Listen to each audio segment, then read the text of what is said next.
હજારો વિદ્યાર્થીઓને લાભ મળે અને ગુજરાતમાં મેડિકલની બેઠકો વધે તેવી સૌને આવકાર્ય હોય સૌના માટે. કારણ કે ગુજરાતના યુવાન યુવતીઓને ભવિષ્યના તબીબ કરવા માટેની જે વ્યવસ્થા ઊભી થાય તો રાજનીતિ ઉપર ઉઠીને સમગ્ર ગુજરાત એને આવકારે. કોંગ્રેસ પક્ષ પણ એ નીતિમાં માને છે અને ભૂતકાળની અંદર આપણે જોયું છે કે ગુજરાતમાં જેટલી બી સરકારી કોલેજ થઈ અને અથવા કોર્પોરેશનની કોલેજ થઈ, કોંગ્રેસના શાસનની અંદર ટ્રસ્ટ સંચાલિત કોલેજોને હંમેશા કોંગ્રેસે પ્રોત્સાહન આપ્યું.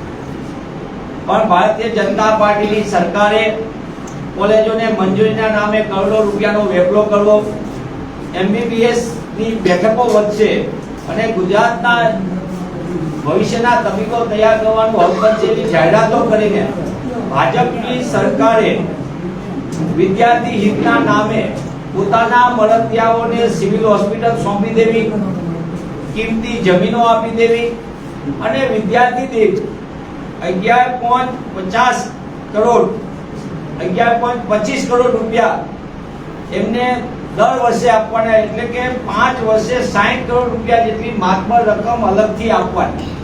અને આખી પદ્ધતિને કીધું બ્રાઉનફિલ્ડ યોજના. આ સ્કીમ એક મોટું સ્કેમ છે અને આ સ્કીમના નામે ભારતીય જનતા પાર્ટીના મળતિયાઓને સિવિલ હોસ્પિટલ જે કોંગ્રેસના શાસનમાં સ્થપાણી એ બારોબાર કિંમતી અને સારામાં સારી વ્યવસ્થાઓ આરોગ્ય સેવાની એવી તૈયાર હોસ્પિટલો સોંપી દેવાનો ખેલ લાંબા સમયથી ચાલી રહ્યો. આના ભાગરૂપે જ હમણાં તાજેતરમાં 30મી જૂન 2025 ના રોજ સમગ્ર દેશમાં અમે લાંબા સમયથી કહેતા હતા, પણ અંતે એક સ્કેમ આવ્યો. નેશનલ મેડિકલ કમિશનના જ અધિકારીઓ, પદાધિકારીઓ, આરોગ્ય મંત્રાલયના અધિકારીઓ અને કોલેજોના એજન્ટો અને કોલેજોના માલિકો નું આખું એક નેક્સસ વાળું સંપૂર્ણપણે એક સ્કેમ આવ્યું સામે, જેની સીબીઆઈએ 30મી જૂન 2025 ના રોજ ફરિયાદ દાખલ કરી અને આ ફરિયાદમાં સ્પષ્ટપણે કીધું છે કે બહુ મોટું નેક્સસ સમગ્ર દેશમાં મેડિકલ કોલેજોના વેપલો, બેઠકો વધારવી, ઘટાડવી, મંજૂરી આપવી સહિતનો કરોડો રૂપિયાનો ગફલો ચાલી રહ્યો છે. અને આમાં રાજ્ય સરકાર અને કેન્દ્ર સરકારના બંને મંત્રાલયોના સીધા સંપર્ક હોય એવું તપાસમાં પ્રાથમિક રીતે સામે આવ્યું. ત્યારે કરોડો રૂપિયાની આ ગ્રીનફિલ્ડના નામે સરકારની આ યોજનાનું સ્કેમ કેવી રીતે થયું એનું એક પુરાવો આપણી સામે આવ્યો છે કે સીબીઆઈએ જે ફરિયાદ નોંધી એમાં 35 નંબરના જેને એક્સક્યુઝ બતાવવામાં આવ્યા છે આરોપી, એ છે Swami Bhaktavatsalji, Swaminarayan institute of medical research Kalol, જેને આ 35 નંબરના આરોપી બનાવવામાં આવ્યા છે. આ સ્વામીજી સામે કોલેજમાં કઈ રીતની ગેરરીતિ સીબીઆઈ વિસ્તૃત આપ્યું છે. 30મી જૂને ફરિયાદ સીબીઆઈ દાખલ કરે છે. બીજી બાજુ ગુજરાતની સરકાર, એનો આરોગ્ય વિભાગ જે ભ્રષ્ટાચારનું એપિસેન્ટર છે, એ આરોગ્ય વિભાગ નવી કોલેજો આપવા માટે એક આખી વ્યવસ્થાનું પાવરપોઈન્ટ પ્રેઝન્ટેશન ઊભું કરે છે. અને આ મહીસાગરની અંદર જેને સીબીઆઈએ ગેરરીતિની અંદર 35 નંબરના આખી વ્યવસ્થામાં લીધા છે, એ સંસ્થાને ફરીથી મહીસાગર માટે એમનું પ્રેઝન્ટેશન થાય છે કે એમને મેડિકલ કોલેજ ખોલવા માટેની દરખાસ્ત અંગે, અને બીજું એમનું પ્રેઝન્ટેશન ખેડા માટે થાય છે. આ બંને પુરાવા દેખાડે છે કે 30મી જૂન પછી સરકાર 17 ઓગસ્ટના રોજ આ ગેરરીતિવાળી કોલેજોને ફરીથી એક ટ્રસ્ટને બીજી 2 મેડિકલ કોલેજે પડવાનો આપી દે છે. મારો સીધો આરોપ છે કે આ બ્રાઉનફિલ્ડ અને ગ્રીનફિલ્ડના નામે આરોગ્ય વિભાગ, ગુજરાત સરકાર અને એના માધ્યમથી આ કરોડો રૂપિયાનું કૌભાંડ ભારતીય જનતા પાર્ટીની જે નીતિ છે ચંદા દો ધંધા લોની, એ ભ્રષ્ટાચારના બેનમૂન સમાન આ સ્કીમ આખી સ્કેમ છે. ગુજરાતના વિદ્યાર્થીઓના નામે વાતો થાય અને એમના મળતિયાઓને કરોડો રૂપિયાની કોંગ્રેસના શાસનમાં સ્થપાયેલી સિવિલ હોસ્પિટલ હેન્ડઓવર કરવાનો આખું સુનિયોજિત કાવતરું ચાલે છે. ત્યારે કોંગ્રેસ પક્ષ તરીકે અમે માંગ કરીએ છીએ કે સરકારને અને ભારતીય જનતા પાર્ટીને ગુજરાતના વિદ્યાર્થીઓ ભવિષ્યમાં સારા તબીબ સૌ થાય એ બને દીકરા દીકરીઓ, એની માટે એમને કોલેજ ખોલવી હોય તો સરકારી મેડિકલ કોલેજ ખોલે સરકારી મેડિકલ કોલેજમાં વ્યાજબી ફી સાથે ભણવાનો અધિકાર આપે અને તો જ આ ઓછી ફીમાં તૈયાર થતા ડોક્ટરો ગ્રામ્ય વિસ્તારમાં એમની સેવા આપશે ને તો જ પ્રાથમિક આરોગ્ય કેન્દ્ર, સામૂહિક આરોગ્ય કેન્દ્રમાં આપણને ડોક્ટરો ગ્રામ્ય વિસ્તારમાં મળશે. ત્યારે પુનઃ આખા સ્કેનની અંદર ગૃહ વિભાગ આની તપાસ કરે. સીબીઆઈ પોતે જ્યારે ફરિયાદ કરે ત્યારે આરોગ્ય વિભાગમાં મારો સીધો આરોપ છે, શું આરોગ્ય મંત્રી અને મુખ્યમંત્રીશ્રીના આશીર્વાદથી આ કલોલના સ્વામિનારાયણની જે સંસ્થા છે આખી યુનિવર્સિટી એને 2 મેડિકલ કોલેજ માટેનું પ્રેઝન્ટેશન થયું. એમાં કોના આશીર્વાદ હતા? આ આશીર્વાદ મેળવવામાં સ્વામીજીએ શું શું ગોઠવણ કરી હતી અને આ ગોઠવણના પૈસા ક્યાં ક્યાં ભેગા થયા છે, આ સમગ્ર બાબતની તપાસની માંગ કરીએ છીએ.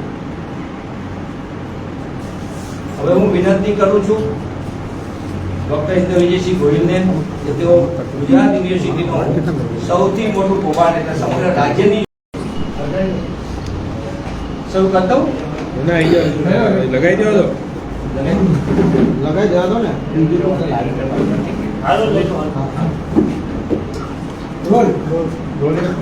ગુજરાત પ્રદેશ કોંગ્રેસ સમિતિના મુખ્ય પ્રવક્તા ભાઈ શ્રી મનીષભાઈ દોશી, ગુજરાત પ્રદેશ કોંગ્રેસ સમિતિના પ્રવક્તા ભાઈ શ્રી પાર્થિવરાજસિંહ કઠવાડિયા તથા પત્રકાર મિત્રો, ગુજરાત યુનિવર્સિટીના ભ્રષ્ટાચારની વાત કરીએ તો છેલ્લા 2 દિવસથી એક મુદ્દો આપણા સૌના ધ્યાનમાં આવ્યો છે.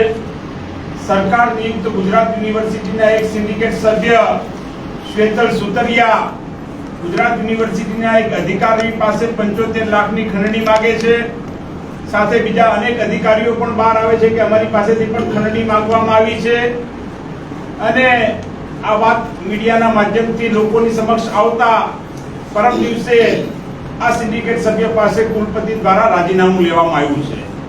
ત્યારે આ ભ્રષ્ટાચારની બાબતની તપાસ કરતા અન્ય ભ્રષ્ટાચારો પણ ગુજરાત યુનિવર્સિટીના સામે આવ્યા, જેમાં ગુજરાતના ઇતિહાસમાં, યુનિવર્સિટીઓના ઇતિહાસમાં સૌથી મોટો ભ્રષ્ટાચાર કહી શકાય એવો ભ્રષ્ટાચાર ગુજરાત યુનિવર્સિટીમાં બનાવ બન્યો છે.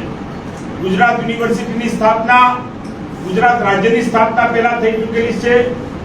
ગુજરાત રાજ્યના અનેક શ્રેષ્ઠીઓ દ્વારા શિક્ષણના હેતુ માટે ઘણી બધી જમીનો ગુજરાત યુનિવર્સિટીને દાનમાં આપવામાં આવી અને આ જમીનો દાનમાં આપવામાં આવી ત્યારે સ્પષ્ટ ઉલ્લેખ પણ કરવામાં આવ્યો કે આ જમીનોનો કોઈ પણ રીતે કોમર્શિયલ કે ધંધાકીય ઉપયોગ ભવિષ્યમાં પણ કરવામાં આવશે નહીં.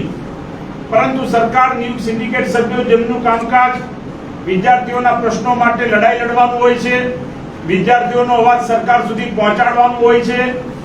આ સરકાર દ્વારા નિયુક્ત સિન્ડિકેટ સભ્યો દ્વારા ગુજરાત યુનિવર્સિટીમાં છેલ્લા 5-7 વર્ષમાં એક પણ મુદ્દો ઉઠાવવામાં આવ્યો હોય તેવું ધ્યાનમાં આવ્યું નથી, પરંતુ જાણે માત્ર ને માત્ર ભ્રષ્ટાચાર કરવા માટે ગુજરાત યુનિવર્સિટીમાં સિન્ડિકેટ મેમ્બર બન્યા હોય એ પ્રકારની પરિસ્થિતિ સામે આવી છે.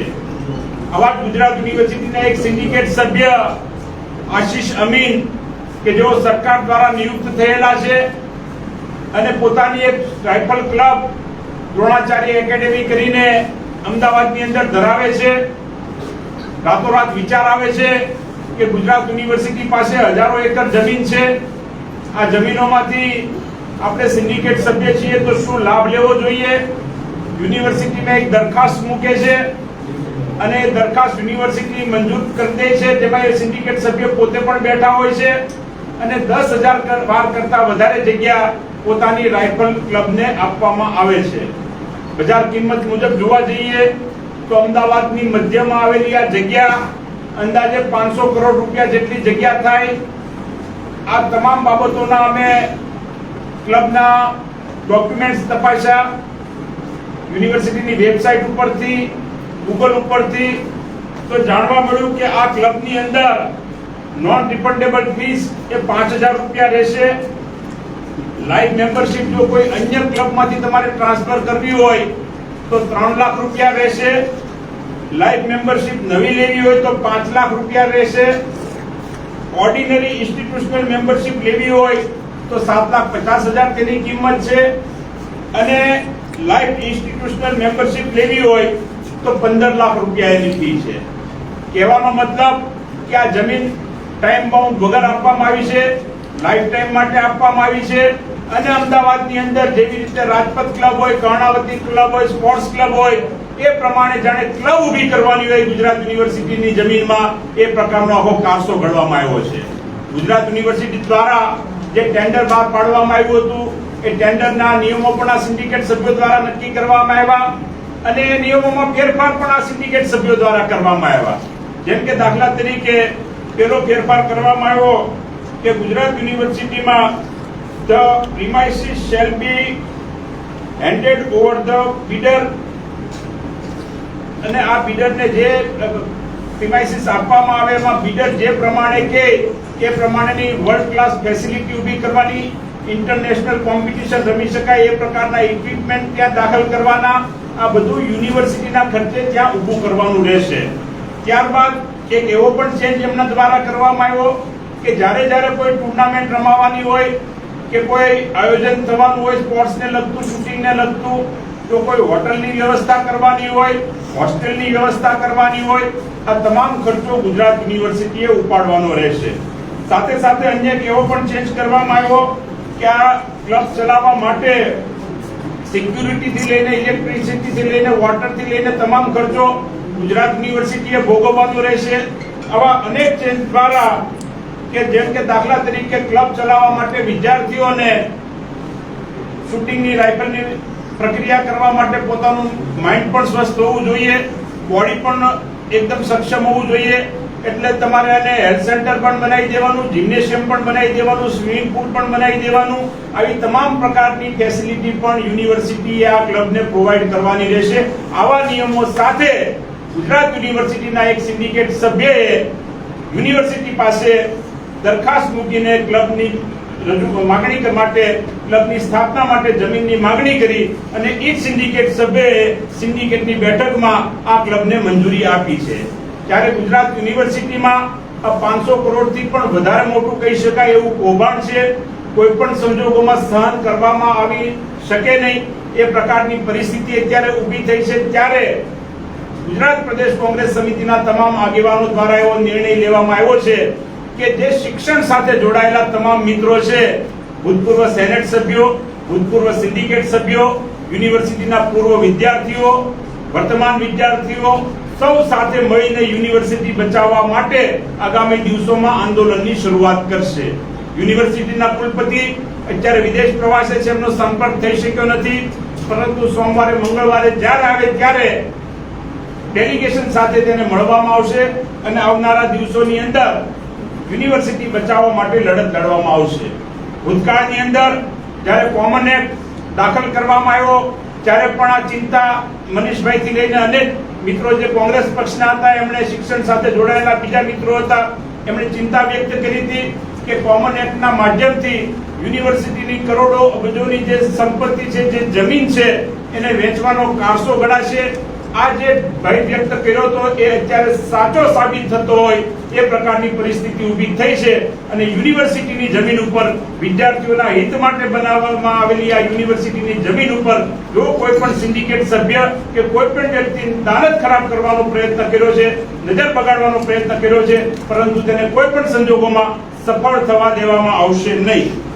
આવનારા દિવસોની અંદર તમામ મિત્રોને સાથે રાખીને આ મુદ્દા ઉપર એક આક્રમક આંદોલન ગુજરાત યુનિવર્સિટીના વિદ્યાર્થીઓ, પૂર્વ વિદ્યાર્થીઓ, સિન્ડિકેટ સભ્ય, પૂર્વ સિન્ડિકેટ સભ્ય અને અમારી વિનંતી છે કે ગુજરાત યુનિવર્સિટીની સંલગ્ન તમામ કોલેજોના આચાર્ય અને અધ્યાપકો પણ આ લડતમાં અમારો સાથ અને સહકાર આપે અને આ પ્રકારના ભ્રષ્ટાચારી લોકો જે છે એને સરકાર પણ તાત્કાલિક અસરથી સિન્ડિકેટના સભ્ય પદેથી દૂર કરીને ગુજરાત યુનિવર્સિટીના કમ્પાઉન્ડમાં આવવા ઉપર પ્રતિબંધ મૂકે એ પ્રકારની માંગણી અમે કરીએ છીએ.